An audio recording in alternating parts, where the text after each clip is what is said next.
Magandang araw mga kaibigan. Nako mga kaibigan, mainit itong pag-uusapan natin. Bagong miyembro ng prosecutor team, Beauty and Brain, Attorney May Divina Gracia, ni Real Talk ang kampo ni Sara Duterte. Dudurugin ng ebidensya. Grabe mga kaibigan, mahina at walang basihan daw. Ito ang mariing banat ni Sara Duterte sa mga naglalakihang ebidensya na nakalatag laban sa kanya. Sa kanya mga pinakahuling pahayag, minaliit ng Vice Presidente ang mga dokumento at testimonya na nag-uugnay laban sa kanya. Habang patuloy na nagmamatigas ang Vice Presidente, lalo namang nagliliyab ang panawagan ng taong bayan na panagutin at patalsikin itong si Sara Duterte. Nako, abangan nyo po yan. Lalo na po ang bagong Beauty and Brain na si Attorney May Divina Gracia. Nako, may bago na namang target na babanatan itong mga kultong DDS. Oo, pero bagong lahat, paki-like muna ang ating video, paki-share na din po at subscribe na po kayo sa ating channel. Unahin na po muna natin ito mga kaibigan. Matindi ang panawagan na panagutin itong si Sara Duterte na puro palusot. Pakinggan po natin to.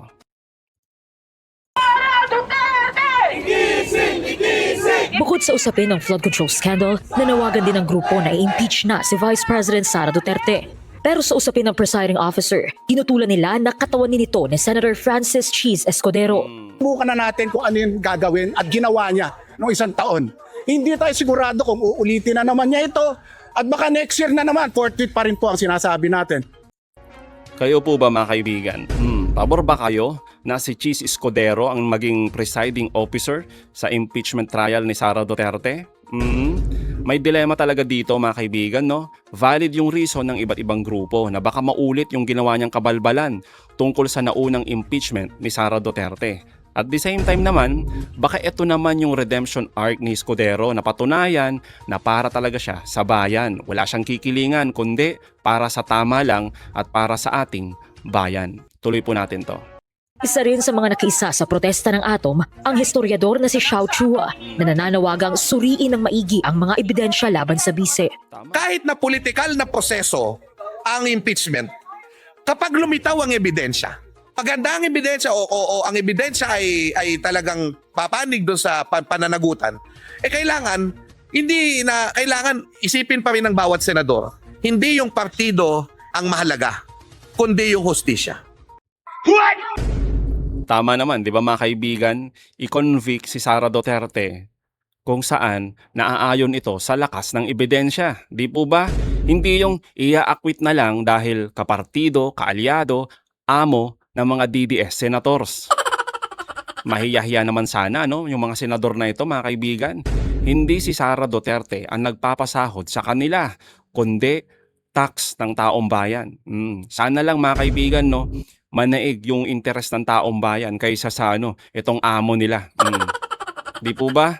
Kaya naman yung mga palusot ni Sara Duterte na wala daw saysay at mahina ang ebidensya at yung hindi niya pagsipot sa impeachment, abay heto mga kaibigan ang matinding sagot ng prosecutor team laban sa kampo ni VP Sara, lalo na yung bagong miyembro ng prosecutor na si Attorney May Divina Gracia. Pakinggan po natin to, yung Beauty and Brain mga kaibigan. Yes, and let's hear now from Attorney Divina Gracia. Magandang umaga po sa inyong lahat. It's an honor for me to be working with great legal minds in this very important constitutional process. Tulad po ng nasabi ni Attorney Ray, like the other private prosecutors, I joined the prosecution team for one reason, and that's accountability. I believe that we, the Filipino people, deserve nothing less than absolute transparency and accountability from our leaders. So I hope yung litigation experience ko po over the years will help in presenting the facts clearly and objectively to demand accountability from the Vice President. Thank you. Thank you, Attorney Divina Gracia. Attorney May, you mentioned earlier it is premature to request for the dismissal of the impeachment case without allowing the presentation of evidence. Ano pong tingin ninyo dito sa nilatag nila, no, na as early as now, gusto na nilang ibasura po itong impeachment case? Yun nga po, tulad ng sinabi ko, it's premature. Kasi kailangan munang tingnan ng impeachment court kung talagang merong ebidensya o wala. Hindi sila pwedeng magsabi na walang ebidensya, na hindi binibigyan ng pagkakataon ang prosecution na ilatag ang mga ebidensyang pinipare nito. Do we agree with the sentiment of some lawmakers na wala naman pala kasi talagang defense si VP Sara dito sa kanyang trial? Well, yan din po yung that has always been the position of the prosecution. Kasi kung meron kayong ebidensya, bakit hindi nyo ito ipakita, ba't hindi nyo ito ilabas? At hindi nyo ito ilista at pangalanan? Correct. Other private prosecutors. Yun nga po. Kaya tayo may trial para magkaroon ng pagkakataon yung bawat panig, both yung prosecution at yung defense, para ipresenta yung kani-kanilang ebidensya. No? Yung sinasabi po ng depensa na walang ebidensya, it does not make sense. No? Oo Because the reason we have a trial is for both parties to present their evidence. So talagang premature po yung sinasabi nilang walang ebidensya. Kasi makikita lang po natin yon pag nagkaroon ng trial. So kaya po sinasabi ni Attorney May na premature yung kanilang gusto na i-dismiss na lang yung kaso. Nako. At kagaya po ng nasabi namin kanina, wala pong provision sa rules of the Senate at saka sa Constitution na nag-aalaw ng dismissal ng impeachment case na walang trial. Next question. Hello po, Lance po from Newswatch Plus 2. Congresswoman De Lima po or Congressman Child Yocno. Kanina po, Congresswoman De Lima said na the defense team is asking for an executive session regarding the opening of the BIR box. Pero sabi po nila, hindi naman daw sila tutol dun sa pagbubukas. Sa hanay po ng House Prosecution Panel, may united stance na po ba kayo kung ano yung posisyon dun sa BIR box? Kasi as I remember, during the House Justice Committee hearing, even the lawmakers are split kung bubuksan o hindi. Kaya po nagdesisyon na ipaubaya na lang sa impeachment court yung desisyon doon. Sa inyo po, may united stance na po ba yung mga prosecutors? Ang pwede ko pong sabihin ngayon is tungkol sa pag-open ng BIR box saka sa pagpapamarka ng mga laman nito ay kailangan, ay dapat talagang buksan yan at dapat talagang makita yung laman. Kasi wala naman ito tungkol pa sa admissibility or relevance katulad ng sinabi ko kanina, yung property value tsaka yung evidentiary weight. So, yun po ang aming posisyon. Now, ang sa amin nga, at least my position is that hindi naman kailangan ng executive session. Bakit kailangan pa ng executive session? Yun lang naman ang gagawin muna. Saka na lang yung pagtalunan, yung tungkol nga dun sa kanilang mga sinasabi na hindi pwede dahil merong confidentiality provisions. But it is our right at this point, the prosecution, to really mark those exhibits kasi kasama yan sa listahan ng aming mga evidence. And ganun din actually sa defense. Meron sila sa reserve evidence nila. Nakasabi doon, BIR submissions. So baka kasama yan. Yung mga ITRs of the spouses, BP Sara and Manscarpio, and yung mga companies na meron silang business interest, yung mga other tax records. So yes, kailangan buksan yan para markahan yung laman yan. Yan po ang pinakaposisyon ng prosecution. Thank you. Alright. And sa clarification na lang din po dun sa private prosecutors, kumpleto na po ba sa ngayon? This is the last batch na po or meron pa po kayong i-announce na bago? Just for clarification. Alam ko po meron pang third batch of Nako. private prosecutors na mag-enter ng appearance. Thank you. Mga ilan po lahat ng private prosecutors? Kasi we're 1 week away from the trial. So, ilan po yung mga magjo-join? Or kabuuan? Ilan po yung kabuuan ng private prosecutors? I don't have the numbers now, but certainly we are going to decide on that in time for the trial. Kasi technically and strictly, a private prosecutor can actually enter appearance anytime, even already in the course of trial. Hindi naman kailangan na lahat ng mga pangalan, lahat ng mga magiging private prosecutors ay mag-enter ng appearance na before July 6, which is the first day of trial. So while trial is ongoing, wala pong prohibition in the rules, in the law, na hindi na pwedeng dagdagan yung listahan ng private prosecutors. Thank you. Sir, ma'am, kailan po magpa-file ng entry of appearance ito pong latest batch of private prosecutors? We are already preparing the entry of appearance and it can be filed as early as this afternoon. Okay po. And last question na lang po, patungkol lang po doon sa spokespersons. I think pang-apat na po siguro si former Congressman Ace Barbers na napangalanan ding spokesperson. What is just the value of having too many spokespersons in the upcoming impeachment trial sa bahagi po ng prosecution?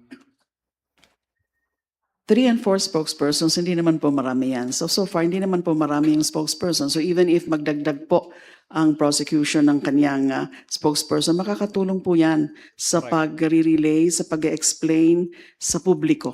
Kasi this is such an important process, yung impeachment trial. Kailangan po mas malinaw na nasasabi sa publiko kung ano yung mga nangyayari dyan sa impeachment trial. So the more the better actually na meron talagang mga several spokespersons for the prosecution para hinahati-hati rin yung kanilang tungkulin as such. Thank you. Salamat po. All right, Eden, it's your turn.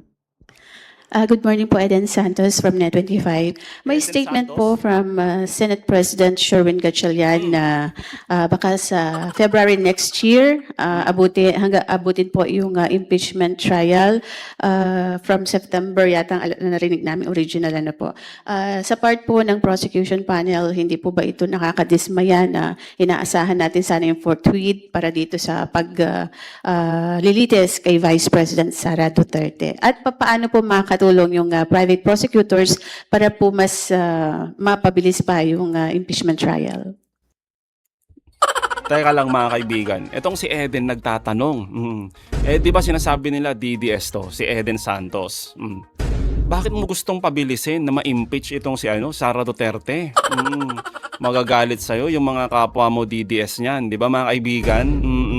Forthwith daw eh. Ay nako Eden, oo. Tulad nga po ng sinabi kanina, yung time period na nabanggit is just a conservative estimate.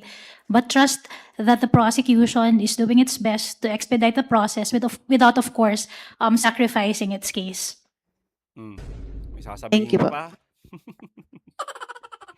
No more follow-ups? All right, Willie? Magandang hapon, no. Doon po sa 4 na articles, ano po doon yung sa tingin yung natatangi? Dahil I understand, once na makakuha na kahit isa lang na articles ng conviction, Yes. handa nang i-waive or i-drop ng prosecution yung iba pang mga articles. Hindi po namin pwedeng sabihin ngayon alin dyan yung pinaka-malakas. Kasi para sa amin lahat naman yan ay malakas. Kaya lang depende nga sa mga magiging takbo ng impeachment trial. Kung nakapagpresenta na halimbawa ng 2 articles at sa tingin namin malakas na talaga, ay hindi na kailangan namin ipresenta yung tungkol naman sa other articles. Pero at this point, I would not want to really say it because as far as the prosecution panel is concerned, lahat naman po yan ay malakas. Thank you. Ang galing na dun Attorney Joke. Congresswoman De Lima. Alright. Susugan ko lang yung tanong kanina regarding dun sa dismissal. Di ho ba magbobotohan yan kung acquitted or convicted, no?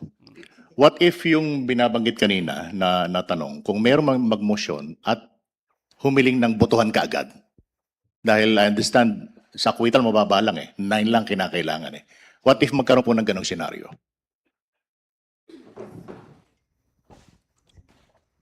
Of course, we cannot rule out such a scenario, pero tututulan po talaga ng todo yan ng prosecution because we are maintaining very firmly yung aming position na wala po nakasabi sa saligang batas na pwede na siyang i-dismiss at this stage. Ang nakasabi doon is after trial, kailangan desisyonan. Ano ba? Conviction? Guilty or innocent? Conviction or acquittal? So tututulan po namin kung merong ganyang scenario na may mag-move na ipa-dismiss na based for example dun sa mga grounds na rinaise doon sa answer.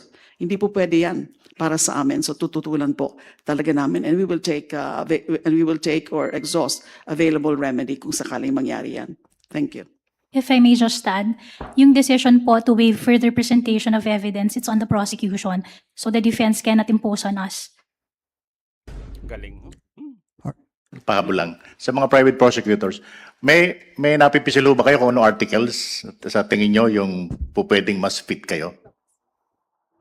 Doon sa 4 na articles? Kahit saan. At this point po, we cannot comment on that because that would already go into the merits of the case. But rest assured that we're ready to present all articles. The days leading up to the pre-trial The prosecution team has been sifting through all available records and going over possible testimony. So we're ready po. All right, thank you. All right, Isa? Magandang tanghali po, Isa Umali po from DCWB. Para po sa ating private prosecutors, doon po sa first batch ng private prosecutors, natanong din po ito. Pero this time po, kayo naman po yung tatanungin namin. Handa po ba kayo na halongkatin ng mga netizens or ng critics yung inyo po mga background? Kasi batay po sa information, si Attorney May Divina Gracia po, nagsilbi po kayong abogado ni dating DPWH Undersecretary Catalina Cabral and si Attorney Reynaldo Robles po, dating legal counsel ni former Senator Antonio Trillanes. Marami pong salamat. Well, we expect that po it's part of the territory. In fact, we expect people to raise issues if only to divert attention from this important constitutional process. So yes, expected po siya.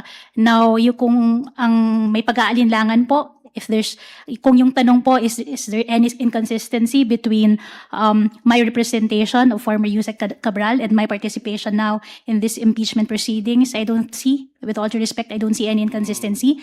When I represented former Yusek Cabral, I was defending her due process rights, and accountability po entails due process, evidence, fairness, and respect for the law, which is also material in this process. And whether, so again, I don't see any inconsistency. My defense of the due process rights of one client is not inconsistent with my helping in the pursuit of public accountability. Siguro po, very well said by Attorney May, no? Na kami po, we are legal professionals, no? Correct. And we Trabaho lang. represent our clients primarily to fight for their rights to due process and to be given the fair trial in court, no.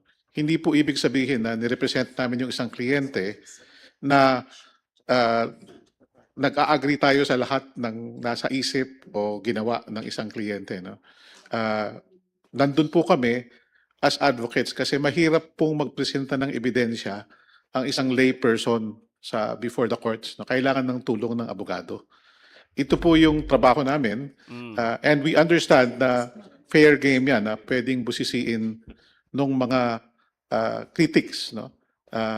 Kung ano yung background namin. But at the end of the day, ang issue lang is, meron ba kaming conflict of interest? So sa tingin naman po namin, in my case, I represented former Senator Trillanes, no?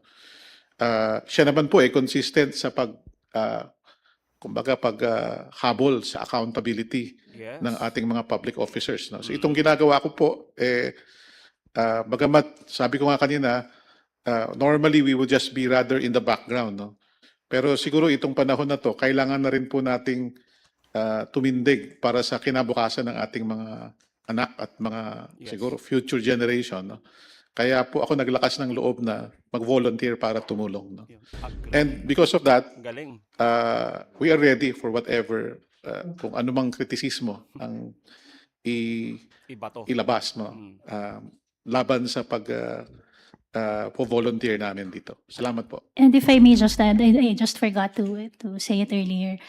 Whether I'm defending a particular client or helping prosecute an impeachment case, my role remains the same, and that is to help in the presentation of the facts clearly, again, and objectively, to ensure the proper persons or the persons truly responsible are held to account.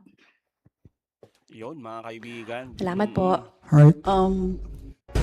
Totoo naman, di ba mga kaibigan, yung sinasabi dito nila Attorney May at yung dating attorney ni former Senator Trillanes, trabaho lang ito.